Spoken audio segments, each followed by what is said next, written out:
Hi mga kababayan, ako po si Jackie Chavez at kayo po ay nanonood ng philippinenews.com.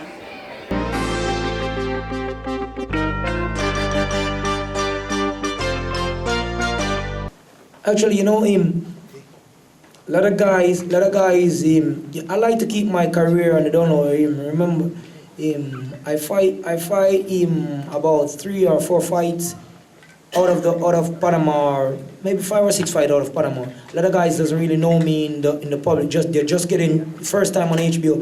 They're just getting to know me, know my career. I don't even consider myself as a puncher that's going out there swinging punches. You see that I have good boxing techniques. I've been in boxing number of years. I started at very tender age. So the job, definitely have a very quick job, as I stated in this fight, very quick job, and the job was working perfectly tonight, and I constantly use it. I caught him with an uppercut, and that was the punch. If you watch the fight, I couldn't remember clearly, because when I caught him with the uppercut, he started bleeding, and I said, you know what, I'm gonna start him hit the cut with the jab, and I start working the jab, and I have a piston-like jab, and I was working the jab all night, just working the job, because my coach always says the job set everything's up, and that's what my manager always say also. Mr. Jack Deschamps, he's not here tonight, unfortunately, he's sick, but he always says the job set everything up, and we just work after the job. Nicholas, do your dreams and ambitions extend outside of the ring? Like, are you looking to inspire people with your story, your journey? Well, you know what? My story has inspired a lot of people. I'm very grateful of that. Whenever I do get the opportunity to express or to share my life story, I do share my life story. Everybody know him. I'm from Jamaica, born in Jamaica. Grew up off the street and everything. But that doesn't say you're not gonna turn out to be somebody in life. That only make the struggle more hard, and the glory and the victory more sweeter when you do get to it though. When you saw him cut earlier in the fight, you seemed to target that you just kept on that. Tell us about it.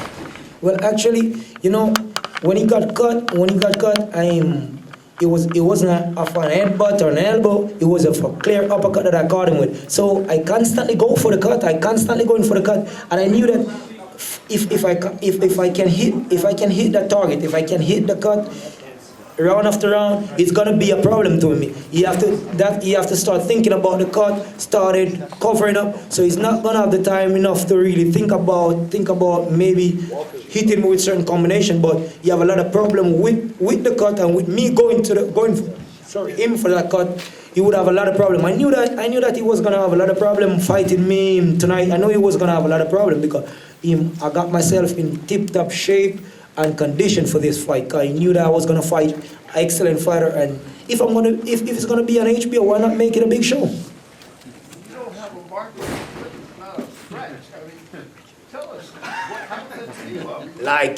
I like keeping it that way. If you watch most of my fights, I'm like in my fights. Normally, I came out of my fights not bruised, not busted up. I tend to get a game, as I say.